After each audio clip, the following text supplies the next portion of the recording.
अब हम आपको भारत के युवाओं की दिलचस्पी का सर्च इंजन वाला विश्लेषण दिखाना चाहते हैं, क्योंकि यह हमारे युवाओं के भविष्य को प्रभावित कर रहा है। यहां पर हम बात कर रहे हैं अवैध सट्टेबाजी की, जिसमें कुछ ऐसी साइट्स ने बाजी मार ली है। अवैध सट्टेबाजी साइट पैरीमैच ने मार्च 2025 तक भारत में Amazon, Wikipedia, Google, X, Hotstar, Flipkart, LinkedIn, Quora और रेडिट जैसे बड़े प्लेटफॉर्म्स को ट्रैफिक के मामले में, यानी कि वेब ट्रैफिक के मामले में पीछे छोड़ दिया है। यह खबर सावधान करने वाली है, क्योंकि एक तरफ जहां पर ये प्लेटफॉर्म्स हमारी जिंदगी का हिस्सा हैं, वहीं पर पैरीमैच जैसी साइट्स युवाओं को सट्टेबाजी की लत का शिकार बना रही है। कट्स इंटरनेशनल की एक रिपोर्ट के मुताबिक फाइनेंशियल ईयर 2025 में भारत में टॉप 15 अवैध सट्टेबाजी प्लेटफॉर्म्स पर 5.4 अरब लॉगिन हुए, यानी कि एक साल में 5.4 बिलियन बार लोग इन साइट्स पर आए हैं। और इनमें से पैरीमैच ने अमेजॉन और लिंक्डइन जैसे प्लेटफॉर्म को ट्रैफिक में पीछे छोड़ दिया है, जिसके बाद यह सवाल उठता है कि एक अवैध सट्टेबाजी साइट इतनी पॉपुलर कैसे हो गई।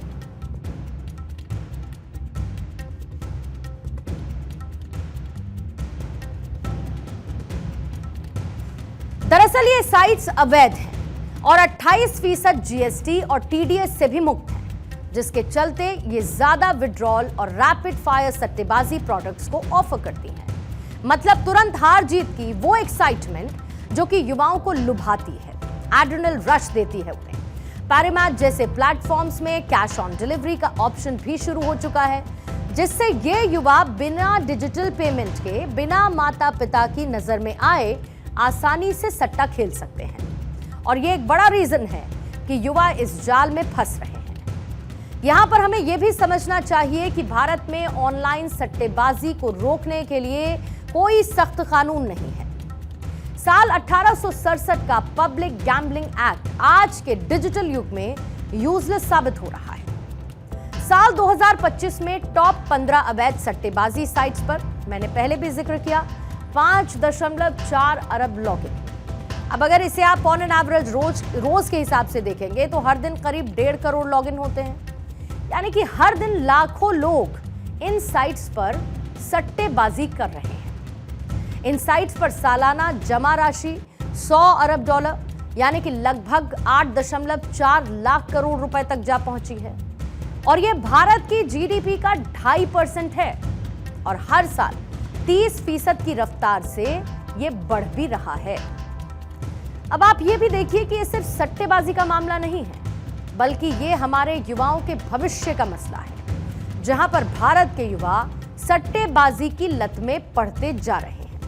और इसकी वजह यह है कि इन साइट्स पर केवाईसी और एज वेरिफिकेशन जैसी कंडीशंस नहीं है।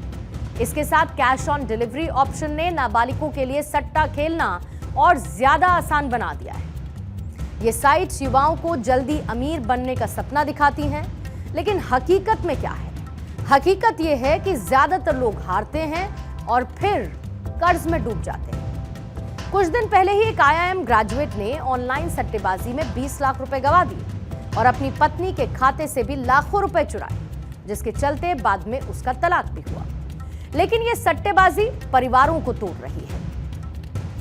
ऑनलाइन सट्टेबाजी में कोई शर्म नहीं, क्योंकि ये मोबाइल पर छुपकर खेली जाती है। भारत में ऑनलाइन सट्टेबाजी का बाजार 25,000 करोड़ रुपए सालाना का है। और आपको जानकर हैरानी होगी कि ये देश के उच्च शिक्षा बजट से भी ज्यादा है।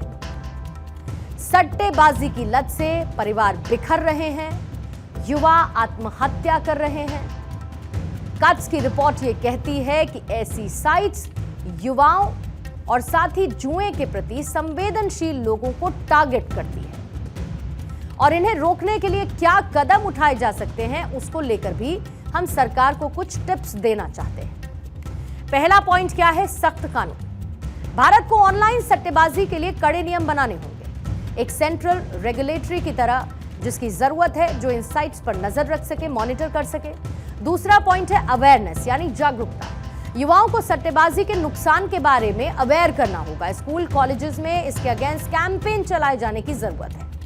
तीसरा पॉइंट है टेक्निकल स्टेप, यानी डोमेन मॉनिटरिंग और पेमेंट ब्लॉकिंग जैसे सिस्टम लागू करने होंगे ताकि इन साइट्स तक पहुंच मुश्किल हो। वित्त मंत्रालय ने मार्च 2025 में 357 अवैध साइट्स को ब्लॉक किया, 2000 बैंक खातों पर रोक लगाई, लेकिन यह भी नाकाफी साबित हुआ।